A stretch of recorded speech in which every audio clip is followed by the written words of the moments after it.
भक्त ध्रुव तारे के जीवन की धार्मिक कथा। भक्त ध्रुव जी का जन्म राजा उत्तानपाद के महल में हुआ। राजा की दो रानियां थीं। भक्त ध्रुव की माता का नाम सुनीति था। वह बड़ी धार्मिक, नेक व पतिव्रता नारी थी। छोटी रानी सुरुचि, जो बहुत सुंदर, चंचल व ईर्ष्यालु स्वभाव की थी, उसने राजा को अपने वश में किया हुआ था। वह उसे अपने महल में ही रखती थी तथा उसका भी एक पुत्र था जिसे राजा प्यार करता था। परंतु छोटी रानी बड़ी रानी के पुत्र ध्रुव को राजा की गोद में बैठकर पिता के प्रेम का आनंद न लेने देती।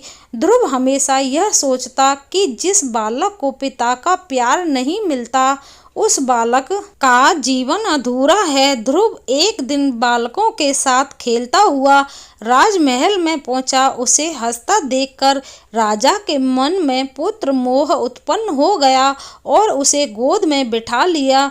जब राजा पुत्र से प्रेम भरी बातें कर रहा था तो छोटी रानी वहां आ गई। वह जलन करने लगी क्योंकि वह अपने पुत्र को राजा बनाना चाहती थी। उसके मन में बहुत क्रोध आया। उसने शीघ्र ही बालक को बाजू से पकड़कर राजा की गोद से उठाकर, तुम राजा की गोद में नहीं बैठ सकते, निकल जाओ। इस महल में दोबारा इस ओर कभी मत आना। राजा, जो कि रानी की सुंदरता का दास था, वह रानी के सामने कुछ न बोल सका। वह उसे इतना तक नहीं कह सका कि उसे क्या अधिकार था पिता की गोद से पुत्र को बाजू से पकड़कर उठाने का। दूसरी ओर ध्रुव दुख अनुभव करता हुआ और आहें भरता हुआ अपने माता की ओर चला गया। वह मन में सोचने लगा, उसे अपने ही पिता की गोद से क्यों वंचित किया गया है। जैसे जैसे उसके कदम माँ की ओर बढ़ रहे थे, उसका रुदन बढ़ता जा रहा था। माँ के नज़दीक पहुँचते ही उसकी चीखें निकल गई, जैसे किसी ने खूब पिटाई की हो। माँ ने पुत्र से पूछा कि तुम्हें क्या हुआ है? क्या किसी ने तुम्हें मारा है? मुझे रोने का कारण बताओ। पुत्र ने रोते रोते सारी बात बता दी कि छोटी माँ ने उसके साथ कैसा सलूक किया है। माँ ने कहा, तुम्हें अपने पिता की गोद में नहीं बैठना चाहिए, तुम्हारा कोई अधिकार नहीं।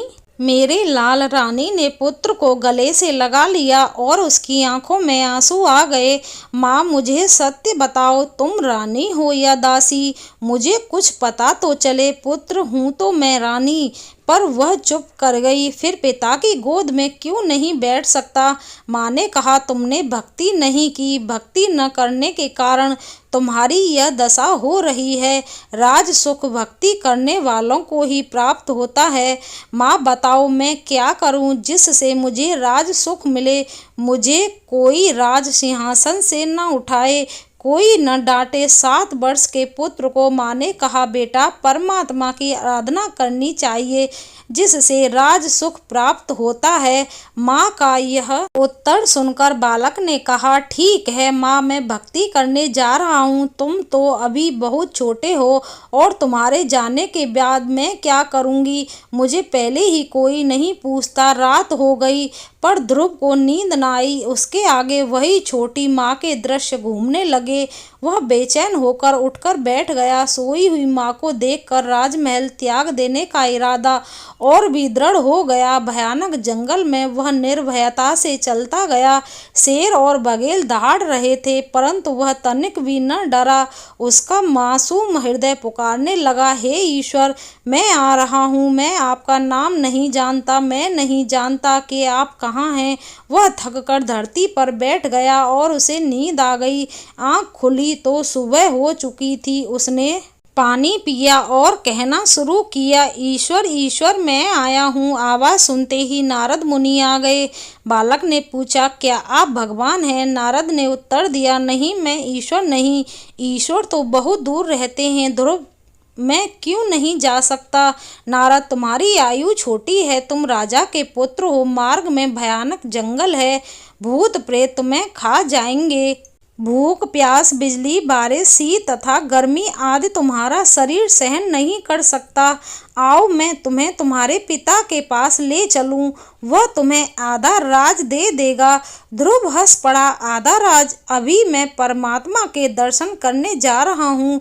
अगर दर्शन कर लूँगा, आधा राज तो क्या, पूरा राज अवश्य मिल जाएगा। उसने नारद से कहा, मैं नहीं जानता कि आप कौन हैं।